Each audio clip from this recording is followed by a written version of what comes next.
What's going on, everybody? My name's Kevin Creekmore. I'm the owner of Moltenworks Glass Studio in Woodinville, Washington. Now today I am launching my first episode of Kevin's Book Nuggets.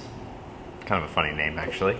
But the nuggets that I'm going to be sharing are from books that I read. It'll be a weekly book, and then I'll be sharing the good details with you, so can kind of skip all the fluff. You know, they say books are 80% fluff and then 20% content, so I will be sharing that 20% content, or at least part of that 20% for you.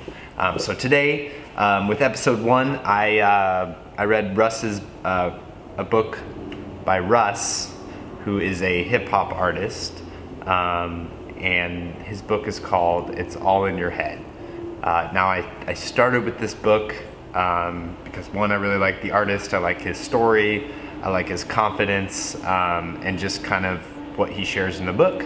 It's also a super quick read, so for anyone kind of trying to get started, it's a good kind of roadmap for you to get into doing what you want to do.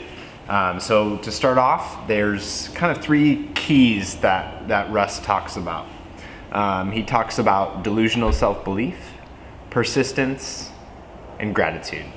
Now, a little backstory on Russ. I found him as an artist a few years ago. He still hadn't really blown up, but he had put out 11 projects or 11 albums. He produced them all himself. He, created the beats. He did every part of it, and didn't blow up. So 10 years of working like that, and finally hits his break, and now he's huge. A world star, truly.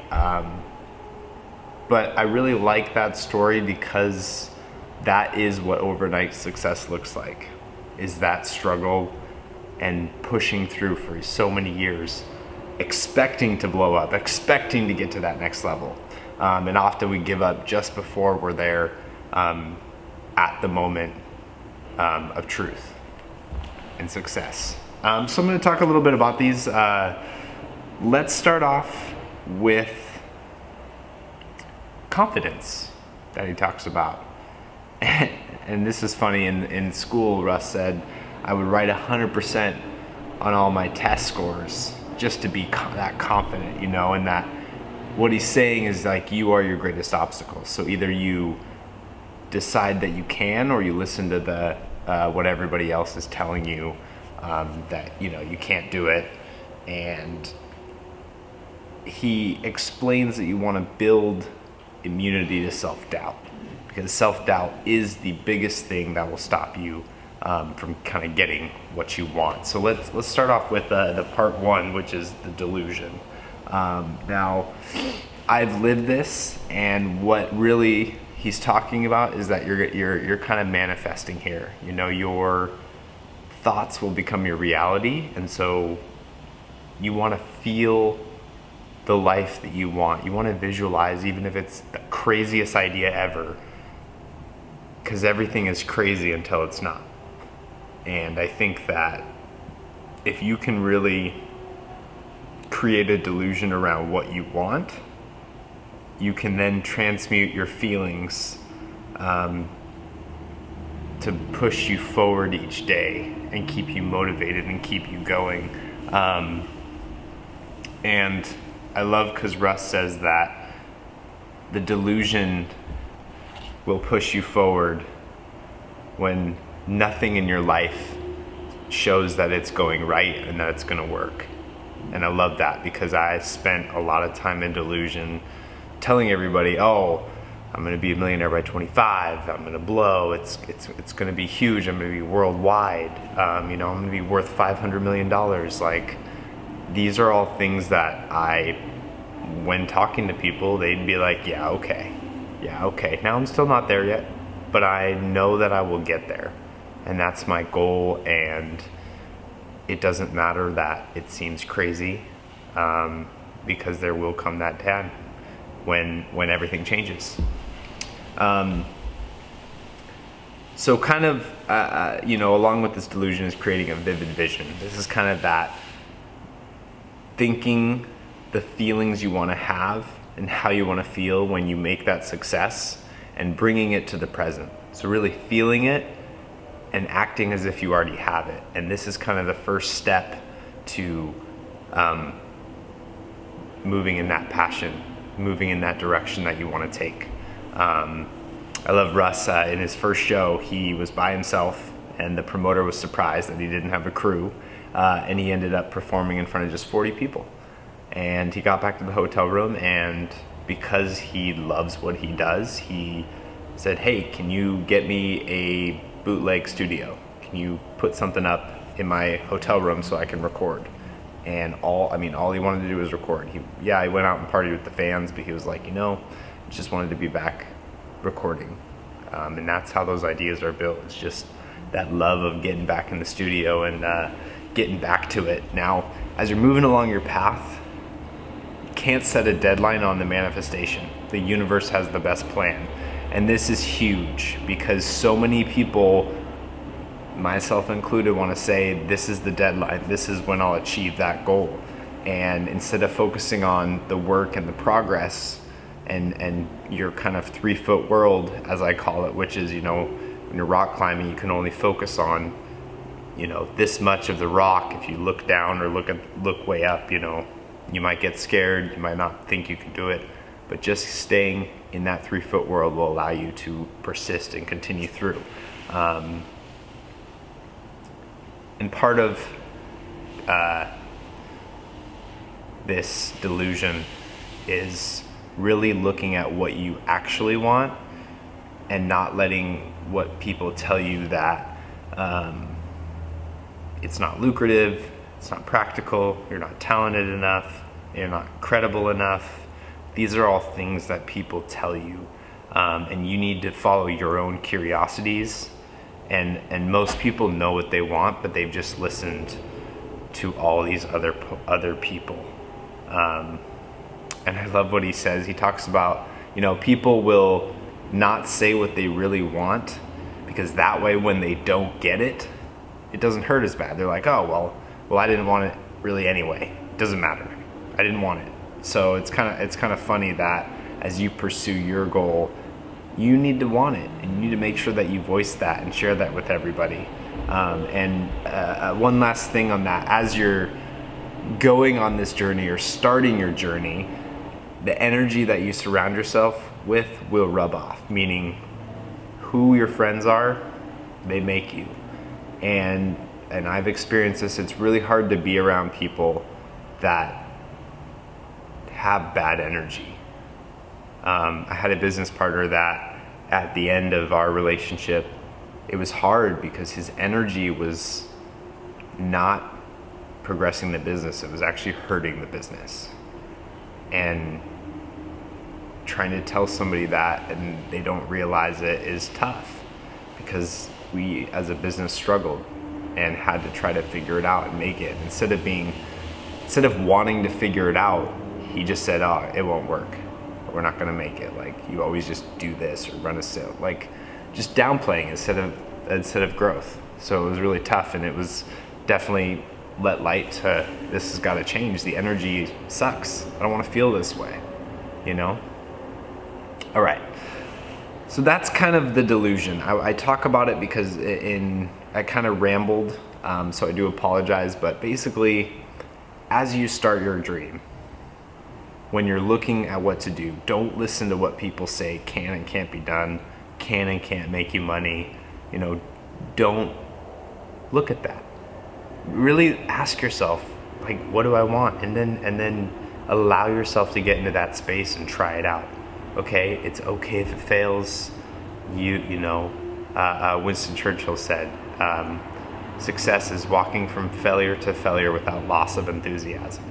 And it's true, because you never know when it will hit, and you never know when you'll find the passion that you really have been looking for. It's within what you start is not how you will necessarily finish. So that leads me to part 2. Once you've started, the persistence game. Hard work over talent. Basketball players, Kobe Bryant, rest in peace, talked about working hard in the gym and how he would outwork everybody, that talent just isn't enough. And the quote goes is, the public praises you for what you practice in private. And that's the complete truth of it all. And be scrappy. I think, and I dealt with this with people I worked with, they always want to get fancy and they always want the best tools. Instead of just executing, they wait to execute because they're like, oh, I don't have the proper tools. I don't have, the right things. In fact, my business partner would tell me with metal forming, like, oh, well, I want to do art with metal, but I don't have the tools. And that's bullshit, because we had plenty of tools and things that he could have made to actually move the business forward. But again, mindset, that's a huge part of it. And that I learned to be scrappy. My studio took years to build it into a finished space, and now I'm doing it again with a new space. It's still coming together. We're still organizing, getting new things up, creating a new ambiance. Like, those things take a lot of time, and you got to do it as available, with your funds, with your time, with your energy. Like, focus on what matters most. I had somebody early on in my business tell me, you need to make your outdoor front area super beautiful, and they wanted me to spend a bunch of money. And well, it turns out how I started back then was a backdoor entrance. It wasn't my forever entrance. So having put all that money in, one, they removed where there was a tree there, so the decorations I would have added wouldn't matter. And two, that door was then the back a couple years later. So it goes to show that I focused on the inside. Because the outside might look crazy, but you know what? I wanted to be like Alice in Wonderland. You walk in and you're like, holy crap, this is amazing. So be scrappy. Russ talks about his first recording studio in his basement was a garage band or a rock band microphone from the PlayStation 3. So you can plug it into his computer. They put it in a closet. Just to have some soundproof, and then his mom gave him some old pantyhose to cover and create that microphone cover. so just crazy to be scrappy. And when you're scrappy, you can move quickly because you're not worried about the best production, but the execution, because that's really what matters and what most people care about. Don't be mistaken. Quality is great, but if you don't produce because you're saying you can't get the quality or you can't afford it, then you're gonna lose, and you're gonna spend all your time waiting to get the ideal conditions, which they just don't work. So as you're persisting, you're gonna have to embrace fear and listen to your intuition. A lot of people, they have that intuition of what they want and their gut feeling, but they ignore it, and over time you just don't even realize it's there anymore. So it's kind of getting back to that. You're gonna have to use that. That is a mental faculty that's important, along with imagination and others.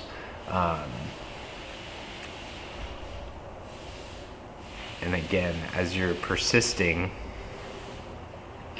and as Russ persisted, I love this, he turned down some record deals when it may have seemed right. Like, that's the litmus test for success in the industry. And he said, no, it doesn't feel right. I want to own it all. I want to be in charge of my music. I want to make my destiny what I want it to be. And so that's super important. Now, another thing he talks about as you're moving along is that fear, one, will make you think your opportunities are limited. So again, fear from others projecting it on you, fear from yourself projecting it. And then he talks about vulnerability in this, and he says that keeping your barriers down makes you more open to receiving. And his mom kind of gave him permission to be vulnerable, which was important because when you're vulnerable, you disarm people. One of my favorite disarmings is in the 8 Mile rap battle with Eminem. And the last guy, the final round, Papa Doc, he just lays it out. Yeah, I am white. Yeah, I am a bum. I do live in the trailer with my mom. Like, he completely exposes himself. And at the end of it, he goes, tell them something they don't know about me. And they can't say shit. And that's what's so cool is like, man, mic drop and walk away, because vulnerability isn't a weakness. It disarms your opponents. It doesn't give them any fuel. because they can't say anything because you've already said it all. So that's really important, that people then can't use your fears against you and your situation. And I love this, again, this quote: people always downplay how badly they want something, so when they don't end up getting it, they don't look stupid. Own the desire. What would happen if you showed your desire unabashedly? That's like, what would happen? What if you didn't care? What if you just said, no, this is what I'm doing? You have to throw yourself out there and risk looking foolish.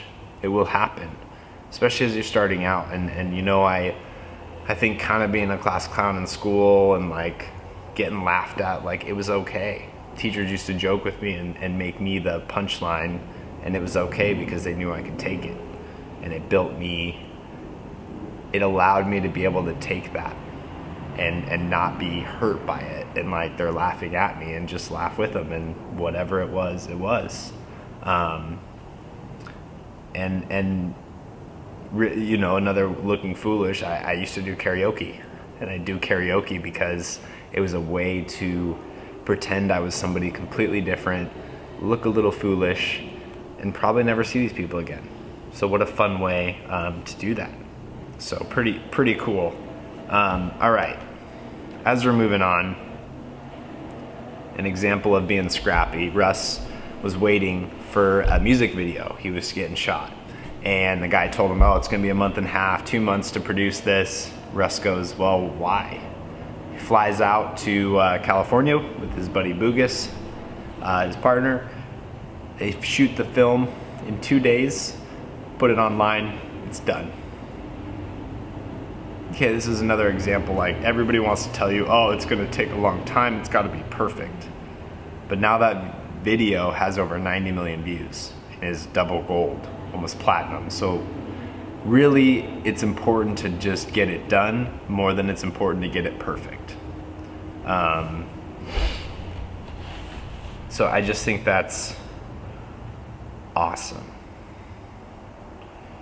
Now, another thing I want to talk about is as you're persisting along your path in regards to relationships, okay?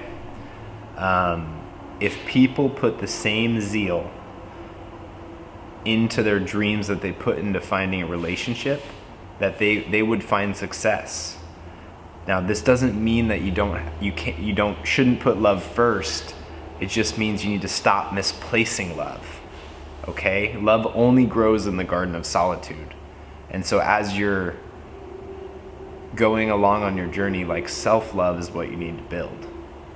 Because self-love is how you can then love somebody else fully and happily. And as you're on your path, it's important to spend time alone so that you can embrace self-reflection and fall in love with yourself. And 2, it's important because I believe this too, and Russ talks about it, that you will collide with your partner, the one, the woman, the man, whoever you're looking for in a relationship. When you're in your best state, they're in their best state, and your paths, they overlap. It's like a Venn diagram, okay? Your best state, her best state, there's that fire. That's where you meet. Okay, so that's another thing in regards to, I guess, putting yourself first, and not in a super selfish way, but that you need to be okay with yourself and understand yourself and your needs and wants and desires before you can really be in a healthy relationship.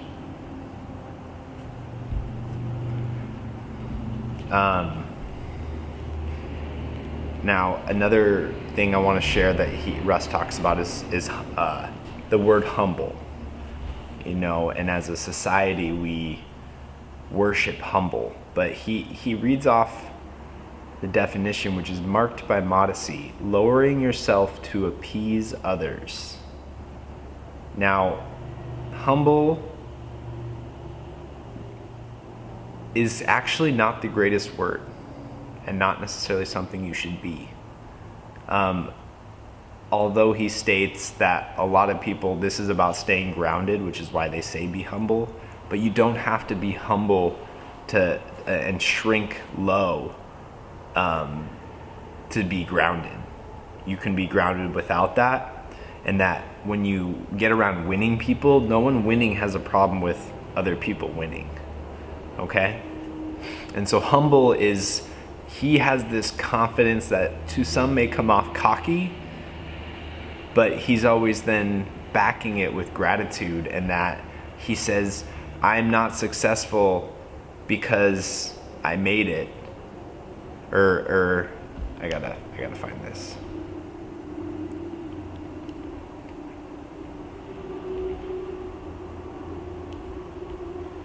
Okay, I don't know if I'm gonna be able to find this.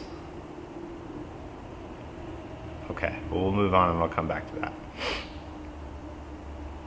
Okay, as we move on, one last kind of tip that Russ's mom taught him was she'd always say, move with a purpose. Live like life is a state of emergency, like your dream is a state of emergency, like you're trying to outwork any and everyone, and instead of waiting, because people use the future as an excuse to procrastinate. They don't understand that the value of a minute and time is a currency. And like in relationships, like I give time in many things, but time is the most valuable asset to me because it's the most limited resource. And I think people forget that sometimes, that just quality time matters, and that can and should be enough.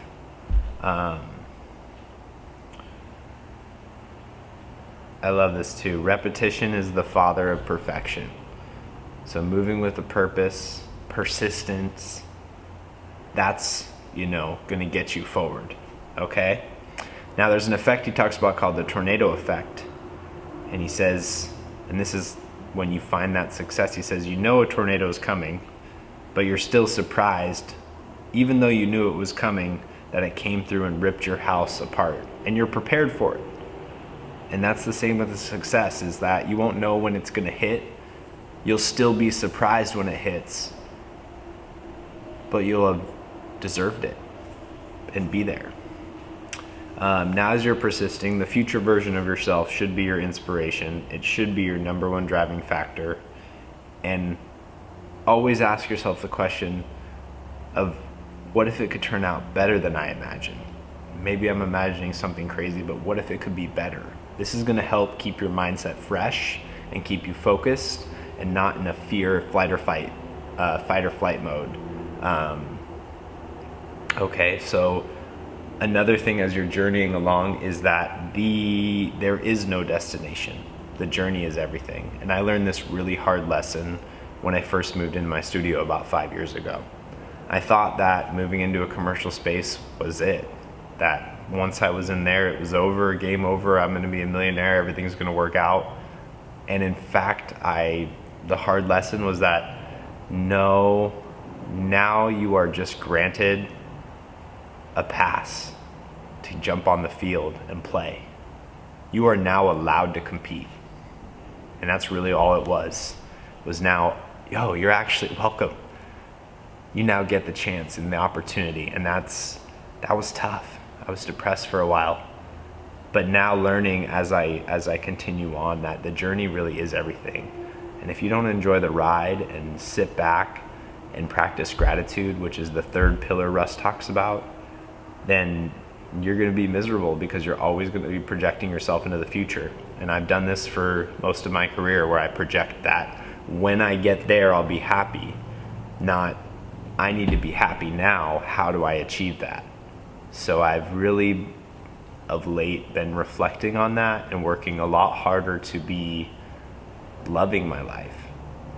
Spending more time with friends and going and rock climbing and camping and just building relationships more beyond business. And it's really been healthy and felt amazing, and I'm excited for where it takes me, that next level. Okay. All right, last thing. A few quotes I love by Russ. Breakdowns create breakthroughs. And this is very true, is when you hit those hard moments, usually the breakdown is going to get you to that next level because you're going to level yourself up. And I love it. I love that quote. It's so powerful. Another one, it should be you versus you, not you versus the world. You are in a competition only with yourself. Control your thoughts and trust it's all a part of the journey. Okay? You gotta know that you are on the right path, that even when it doesn't look like it. And on the other side of adversity is strength. And then the main focus is to stay focused. Don't get off track. Don't stop working hard. And ask yourself often, how do you respond to adversity? When that adversity comes, are you scared shitless? Are you frozen in fear? Or you get the fuck in? Do you make it happen? So ask yourself these questions. Now, I kind of rambled on. There's 3 main points in this. There's that delusional belief, there's persistence, and there's gratitude. There's also some other great stories in here that you can find, and I hope this was helpful. I hope you get at least 1 or 2 good things out of this. If you have questions or comments, definitely let me know. Let me know if you think there would be a better format or specific things that you want to know about. I'm very excited to be doing this show, so the next one will be on Monday. At 8 a.m. I'll be posting that to YouTube, sharing it on all the channels. And maybe we'll talk a little bit more about some of my journey, some of my background. I definitely will pepper in some stories that relate to the books I'm reading. The next book that I'm posting about is How to Build a Story Brand, which I've started and been tearing through. It's a great book. Again, help in marketing and business and how to create a brand that everybody loves and wants to be a part of. And it's, again, very insightful. So until next time, enjoy your week, and we'll see you on the next episode of Kevin's Book Nuggets.